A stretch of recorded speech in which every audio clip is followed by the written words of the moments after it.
네, 경상남도 도정 현안에 대해 알아보는 경남은 지금 시간입니다.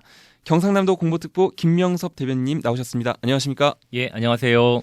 네, 지난 10일에 경상남도 자치경찰위원회가 공식으로 출범했다는 소식이 있어요. 네, 그렇습니다. 이제 오는 7월 1일부터 자치경찰 제도가 전면적으로 시행이 돼요. 그래서 경상남도는 이제 자치경찰제도 관련 사무를 총괄할 경상남도 자치경찰위원회의 위원 구성을 모두 완료했고, 말씀하신 것처럼 지난 월요일 이제 공식 출범을 했는데요. 이제 경남도 자치경찰위원회는 법이 정한 요건에 따라서 도지사가 지정하는 1명과 도의회 등 추천기관이 추천하는 6명 등 총 7명으로 구성이 되어 있고, 학계와 법조계 또 경찰 출신 등 각계의 다양한 의견을 균형 있게 수렴할 수 있도록 구성을 했어요. 그래서 경상남도 자치경찰위원회는 경남 무역회관 4층에 사무국을 신설을 하고, 경남도와 경남경찰청에서 발령받은 23명의 직원들이 자치경찰 총괄과 그리고 자치경찰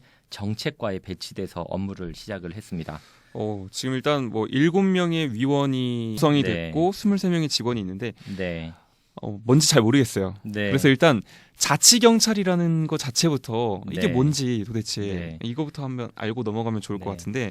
작년부터 올해 초에 자치경찰이라는 말이 이제 상당히 많이 언론에도 나오기도 했고, 국민 여러분들께서도 대체로 자치경찰이 무슨 말인지는 알겠는데 어떻게 시작되는 거야 아마 궁금하신 분들도 많을 거예요. 그래서 자치경찰제에 대해서 간단하게 좀 먼저 소개를 드리면, 아시는 것처럼 우리나라는 경찰제도가 중앙집권적 국가경찰이잖아요. 경찰청에서 총괄을 하죠. 예. 그리고 각계의 이제 지방경찰청들이 있고, 네. 그런데 우리가 이제 행정이나 교육을 생각을 해보시면 대통령과 행정부가 있기는 하지만 각 시도의 시도 단체장들이 있지 않습니까? 예, 우리가 그렇죠. 지방자치를 실시하고 있으니까. 네, 지금은 민선으로 뽑고 있죠. 네. 그렇죠. 네. 그리고 교육도 마찬가지예요. 교육부 장관이 있지만 우리가 각 지역마다 교육감들이 있으면서 네. 이제 교육도 교육 자치를 진행을 하고 있는 것처럼 네. 경찰, 치안행정도 이제는 지방자치 시대가 본격화됐다라고 생각을 하시면 됩니다. 그러니까 이제 이게 어떤 거냐면, 이 지방 이제 자치경찰제는 오랫동안 이것을 추진을 해오기는 했었는데, 앞서 말씀드린 것처럼 우리나라는 이제 국가경찰로 운영을 하고 있다 보니까 치안의 효율성은 높지만 상대적으로 경찰 운영이 어떤 지역 특성을 고려하지 않고 획일적으로 운영이 된다거나 주민들의 요구가 좀 제대로 반영되지 않는다, 이런 단점들도 가지고 있었어요. 지역 특성이라고 하면 어떤?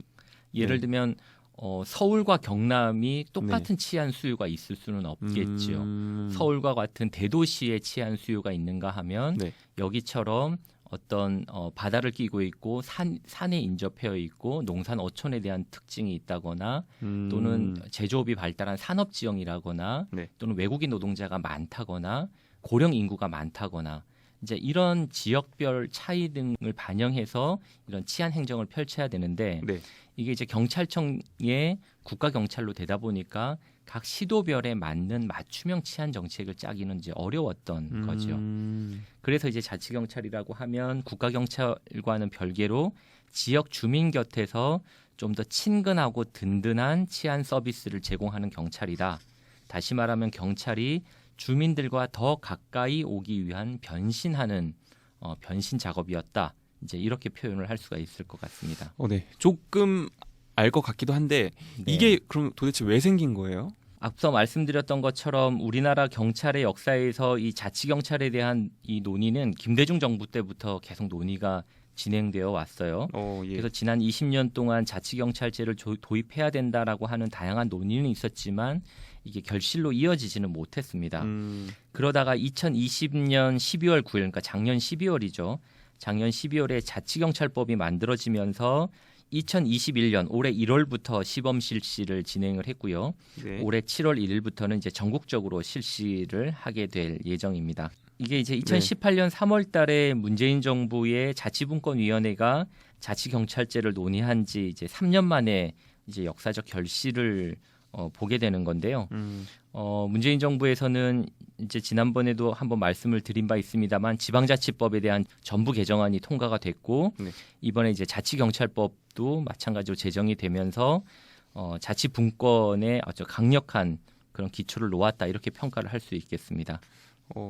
이게 검경 수사권 조정하면서 이렇게 더 그게 이제 같이 예. 맞물려 있었죠. 검경 수사권 조정을 하면서 네. 경찰의 권한이 이제 더 달라지면서 이 부분들에 있어서 경찰의 민주성, 분권성을 더 강조해야 한다라고 네. 하면서 검경 수사권과 함께 이제 자치경찰제가 전면적으로 도입과 시행이 되게 된 거죠. 네, 아까 그래서 키워드로 생각해 보면 뭐 치안 쪽을 계속 얘기를 말씀을 하셨고 지금 네. 이렇게 수사권에 대해서도 이렇게 경찰 쪽으로 넘어온 이런 이야기를 하셨는데 그럼 정확하게 국가 경찰이랑 자치 경찰이 각각 어떤 역할을 하고 뭐 어떻게 달라지는지 좀 궁금하거든요. 네네. 이제 7월부터 운영을 하게 되는 자치경찰은 일단 현재 경찰 조직 체계는 그대로 유지를 하는데요. 네. 그 중에서 국가경찰과 자치경찰의 사무로 구분을 합니다. 그러니까 서로 같은 체계에 있긴 하지만 국가경찰이 할 일과 자치경찰이 할 일로 사무를 구분해서 네. 그 사무에 따라서 지휘 감독의 주체를 달리하는 모델이에요.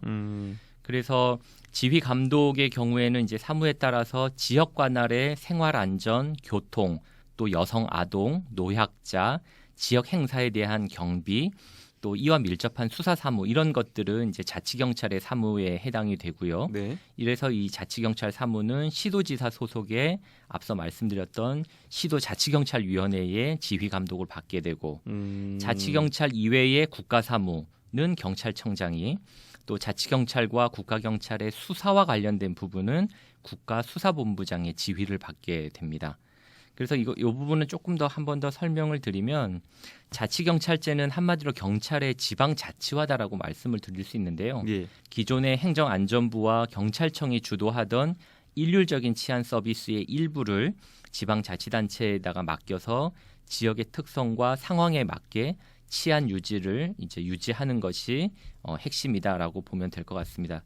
그래서 앞서 다시 한번 말씀드리지만 자치경찰은 주민 생활과 밀접한 성폭력 또는 여성, 청소년 범죄 수사 또는 교통사고에 대한 조사 단속, 경비 이런 것들을 맡게 되고 국가경찰은 자치경찰 사무를 제외한 어떤 광역범죄, 경제범죄 이런 것에 대한 수사라든지 정보, 보안, 외사 이런 업무들을 맡게 되는 거죠. 웬만한 민생 치안과 관련된 수사까지 하는 게 바로 자치 경찰이고 네. 좀 더 이제 그 큰 범위에서 예. 타 시도를 넘나드는 광역범죄라든지 경제범죄 이런 것들은 이제 국가경찰에서 맡게 되는 거죠. 그래서 경찰관은 그대로이지만 이제 국가경찰과 자치경찰로 나눠지는데 도민들께서는 그러면 어떤 범죄에 대한 의심이나 이런 이제 경찰에 필요한 게 있을 때 우리는 뭐가 달라지는 건가라고 생각하실 수 있는데요. 그러니까요. 따로 뭐 자치 경찰에 전화를 해야 되나 이렇게 네. 헷갈릴 것 같아요. 네, 전혀 그런 거 없이 네. 국가경찰이나 자치경찰 사무의 구분과 상관없이 그동안 도민 여러분들께서 경찰의 도움이 필요할 때 응급 상황 또는 범죄를 목격했다거나 범죄의 피해를 당하셨을 때는 지금처럼 112 신고를 그대로 하시면 빠르고 정확한 서비스 경찰의 도움을 받으실 수 있다라는 점은 기억해 두시면 될 것 같습니다. 네, 제가 짧게 이해하기로는 그럼 경찰은 그대로고 업무만 바뀌었다. 업무를 관할하는 그런 주체만 바뀌었을 뿐이다. 이렇게 들리는데 네. 그러면 경찰들은 일하는 곳이 다 같아요? 네, 뭐 지금 국가 경찰, 자치 경찰 전부 다 같은 곳에서 일하는 거예요? 네, 지금처럼 이제 같이 경찰청에서 네. 같이 근무를 하고요. 네. 경찰서와 파출소에서도 같이 일을 하면서 이제 서로 달라진 사무에 대해서는 업무 분장을 정확하게 해서 서로 협업하는 구조가 된다라고 보시면 되겠습니다. 네. 그래서 지금 이제 각 지자체별로 지방자치경찰위원회를 구성을 하고 있는 걸로 알고 있어요. 근데 경남이 지난 10일에 출범을 한 거죠. 어떤 과정으로 출범하게 됐는지도 궁금하거든요. 예, 경남도하고 경찰청은 지난해 12월에 이제 자치경찰제 시행과 관련된 여러 가지 법안들이 바뀌고 개정이 되면서 자치경찰제 시행을 위한 임시 조직도 만들고 위원회와 사무국 구성 또 시행 근거에 대한 조례 제정 이런 것들에 대한 제도 시행을 위한 준비들을 해가지고 왔는데요. 특히나 이제 경남형 자치경찰 제도를 안착하기 위해서는 뭐 많은 또 행정에 대한 조율과 조정이 필요하고 이런 부분들을 김경수 지사가 직접 처음부터 끝까지 하나하나 이렇게 챙겨오는 과정이었습니다. 그래서 작년 12월에 국회에서 법안이 통과되고 나서 바로 이제 경찰청장님도 만나가지고 서로 이제 향후 자치경찰위원회 출범을 위해서 어떤 역할들을 할 건지에 대한 추진 일정도 조율하고 또 3월 달에는 경남형 자치경찰제도 연구 용역 보고회도 직접 참석해가지고 네. 김경수 지사가 이 자리에서 이제 현장의 중요성을 강조를 했죠. 자치경찰제도가 제대로 자리를 잡으려면 치안 현장 또 치안 서비스의 현장이 중요하다. 결국 도민들의 생활 속에서 불편이 개선돼 가는 게 중요하기 때문에 도와 또 각 시군 경찰청의 강도 높은 협업을 통해서 경남형 자치경찰 제도가 잘 안착될 수 있도록 서로 힘을 모으자 이렇게 이제 다독이면서 여기까지 오게 됐는데요. 네. 앞으로 앞서 말씀드린 것처럼 총 7명의 경남 이제 자치경찰위원회가 출범을 했기 때문에 7월 1일 본격적인 시행을 앞두고 이제 여러 가지 쭉 실무적인 준비들을 이제 해가고 있는 상황이다라고 말씀드릴 수 있겠습니다. 그 자치경찰위원회 7분, 네, 이분들이 어떤 분들로 구성된 건지도 궁금해요. 예, 그렇습니다. 경남도 이제 자치경찰위원회는 총 이제 7분으로 구성이 되는데요. 도지사가 지명하는 한 분과 도의회 등 각 이제 추천기관이 추천하는 6명 등 총 7명으로 구성이 됐고 예. 앞서 말씀드렸던 것처럼 학계와 법조계 또 경찰 출신 등의 각계 다양한 의견을 균형 있게 수렴할 수 있도록 구성을 했다라고 보시면 되겠고요. 이 자치경찰위원회는 합의제 행정기관이에요. 그래서 타 기관의 간섭 없이 독립적으로 업무를 수행을 하게 되고 위원회 실무 추진을 위해서 사무국을 둘 수 있는데 사무국은 1국 2객과 6개 담당으로 해서 총 25명 정도의 인원으로 구성이 되어 있습니다. 근데 자치경찰위원회 출범에 대해서 굉장히 논란이 많아요. 뭐 남자만 뽑았다, 연령대가 높다, 예. 뭐 정치적 중립성이 확보가 안 된 거 아니냐, 네. 뭐 이런 우려의 목소리들이 많이 나오고 있는데 어떻게 네. 보고 계십니까? 지금 이제 이런 비판들이 조금 전국적 양상이기는 해요. 각 네. 시도마다 처음 시작하다 보니 많은 분들께서 자치경찰위원회의 중립성과 독립성 그리고 전문성이 필요하다라는 거에 대해서 공감을 하고 그럼 이제 그런 분들로 위원이 선임이 되었냐라고 하는 부분에 있어서 이제 의문을 제기하시는 분들이 있는데 일단 현재 제도로서는 자치경찰위원회의 중립성을 보장하기 위해서는 2중 3중의 보완 장치들이 다 되어 있어요. 네. 그래서 일단 중요한 형사범죄에 있어서는 자치경찰이 관여하지 않도록 해서 수사의 독립성을 지킬 수 있도록 만들었고 앞서 말씀드린 것처럼 시도지사로부터 독립된 합의제 행정기관이 바로 이제 시도경찰위원회입니다. 그러니까 자치경찰이 바로 다이렉트로 뭐 자치단체장으로부터 어떤 업무 지시를 직접 받거나 통솔하는 그런 것이 아니기 때문에 그런 부분에 있어서는 걱정을 안 하셔도 될 것 같고 지금 이제 우리 경남 같은 경우에도 위원분들은 여야 없이 두텁게 신망받고 있는 분들로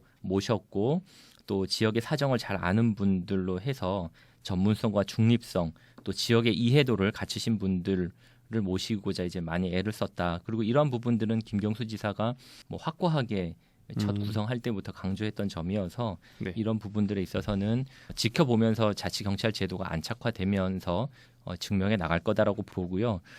특히나 이제 여성 위원이 없다라고 하는 지적에 대해서는 좀 뼈아픈 지점이 있어요.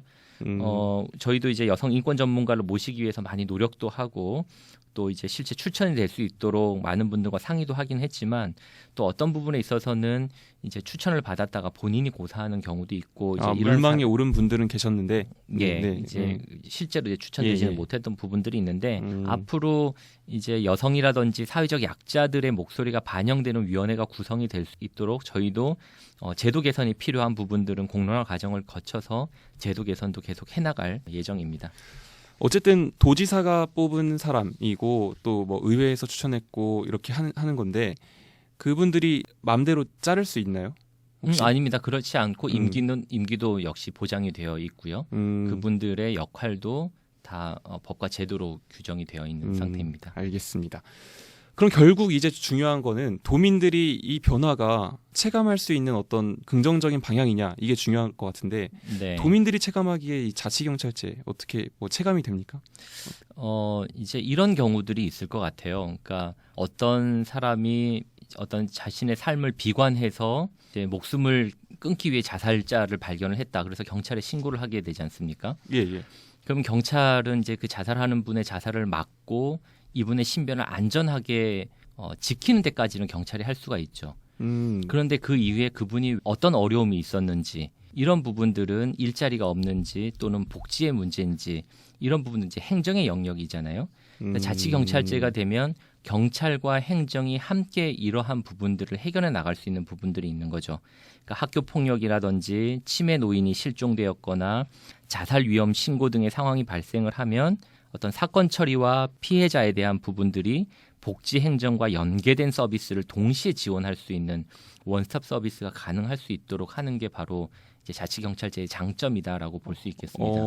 예를 한번 들어보면 또 이제 학교 폭력이 발생했다. 그러면 그렇죠. 학생이 이제 신고를 해요. 그럼 네. 경찰이 와가지고 뭐 사건 접수하면은 사건을 처리하고 그냥 끝 이런 게 아니라 그렇죠. 그 이후에 어떤 사후 서비스 네, 이런 것들을 행정 쪽으로 연계를 한다는 말씀이시죠? 맞습니다. 그래서 구조적으로 이러한 부분들을 사전에 예방할 수 있는 대안은 무엇인지 또는 행정과 교육청에서 이런 부분들을 더 지원할 수 있는 방법은 무엇인지를 더 긴밀하게 논의할 수 있는 소통 창구가 바로 만들어지게 된다라고 보시면 될 것 같고요.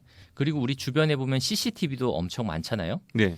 근데 이 CCTV를 설치하는 주체나 기관이 다 달라요. 경찰청에서 설치한 CCTV가 있는가 하면 네. 또는 시청이나 구청 또는 도청에서 설치한 CCTV가 있죠. 예. 근데 그 CCTV들은 각자의 기관의 활용에만 활용이 되지 서로 이렇게 호환되지는 않는 문제들도 있는 그러니까 겁니다. 정보 그 공개를 또 각각의 주체들에게 별도로 요청을 해야 되는 거잖아요. 그렇죠. 그래서 더 나아가면 이제 신호등이나 CCTV 또 가로등 설치 등의 자치단체가 관리하던 교통안전시설 그리고 이제 경찰이 운영하는 범죄 예방 시설 이런 것들을 상호 유기적으로 연계해서 운영을 하면 당연히 치안 서비스는 더 좋아지고 범죄 사각지대도 더 줄일 수 있는 그런 이제 장점들도 있을 수 있고요. 네. 그리고 앞서도 말씀드렸습니다만 뭐 관광지 또는 신도시, 농어촌 또는 뭐 외국인 근로자가 많은 지역 또는 어르신들이 많은 곳, 청년들이 많은 곳 밤에 사람이 많은 곳과 낮에 사람이 많은 곳 이런 지역적 특색과 산업적 특색에 맞춰서 지역별 창의적이고 자율적인 치안 정책들을 짤 수 있는 그런 시대가 열렸다라고 보시면 될 것 같습니다. 진정한 지방자치의 시대군요. 예, 네. 그렇다고 볼 수 있겠습니다. 네, 그럼 이제 끝으로 이제 시간이 얼마 안 남았는데 경찰의 입장도 조금 물어봐야 될 것 같아요. 경찰 입장에서는 이거 잔소리하는 엄마가 3명이 생기는 거 아니냐. 뭐 수사본부나 뭐 자치경찰위원회라든가 경찰청 쪽에 그런 요구도 있을 거고 또는 업무가 좀 짜잘한 업무가 많아지는 거 아니냐 이런 고민도 할 것 같아요. 이에 대해서는 어떻게 답하시겠어요? 이제 이 부분은 치안 분야에 있어서도 지방 정부의 위상이 점차 높아지고 있는 거다라고 네. 보시면 될 것 같고 이것도 어떤 시대의 가장 큰 흐름이라고 보셔야 될 것 같아요. 세부적인 차이는 있기는 하지만 미국이나 영국, 독일, 일본 등 다수의 나라에서도 이미 자치경찰제는 시행을 하고 있고 예. 또 우리나라에서도 제주특별자치도가 유일하게 2006년에 자치경찰제를 도입을 하기도 했지 않습니까? 예. 여기에서도 확인을 했지만 혼란이나 또는 문제점보다 오히려 도민들의 치안 서비스가 더 높은 수준으로 올라가고 더 도민들에게 혜택이 돌아가는 것이 많았다라는 게 확인이 되었다라고 보면 될 것 같고요. 네. 그동안 이제 지방자치 시대는 치안이 국가 사무였다라고 하면 이제 지금 맞이하는 자치분권 시대는 중앙정부와 지방정부가 치안도 함께 공동으로 책임지는 구조로 바뀐 거다라고 보시면 될 것 같습니다. 그래서 경찰이 훨씬 더 민주적이고 또 지역 밀착형으로 그렇게 전문적이고 독립성을 유지해 가면서 더 발전해가는 계기가 되지 않을까라고 생각하고 있습니다. 네, 이게 처음 시행되다 보니까 뭐 삐걱거리면서 여러 곳에서 잡음이 나오곤 있는데 분명한 강점들이 확실히 있는 것 같습니다. 네. 네, 앞으로의 과제 네. 들어보고 오늘 인터뷰 마치도록 하겠습니다. 네, 현재 제도 이제 전면 실시에 앞서서 위원회 운영에 대한 필요한 뭐 규정이나 이런 것들을 만들고 조직 체계 정비 이런 데 이제 주력을 하고 있는 상태고요.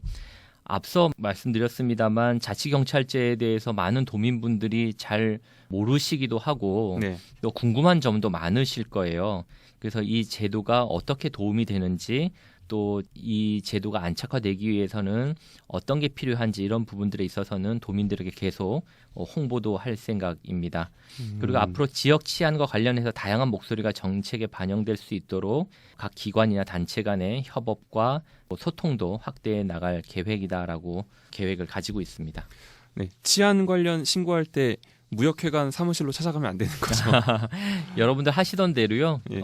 긴급한 상황이나 또는 위험에 처해 있거나 경찰의 도움을 필요로 하실 때는 지금처럼 112 기억하시고 누르시면 국가경찰 또 자치경찰 구분 없이 여러분들에게 가장 빠르고 정확한 치안 서비스가 제공이 되니까요. 걱정하지 마시고 필요할 때는 112 꼭 누르시면 되겠습니다. 네, 앞으로 도민들이 정말 잘 만든 정책이다 이런 말 나올 수 있도록 중간에서 열심히 예. 노력해 주시기 바랍니다. 네, 저희도 자치경찰제가 잘 도민 여러분들 속에서 안착될 수 있도록 잘 알려드리고 또 부족한 부분들은 바로 또 채워나가도록 하겠습니다. 오늘 말씀 고맙습니다. 네, 고맙습니다.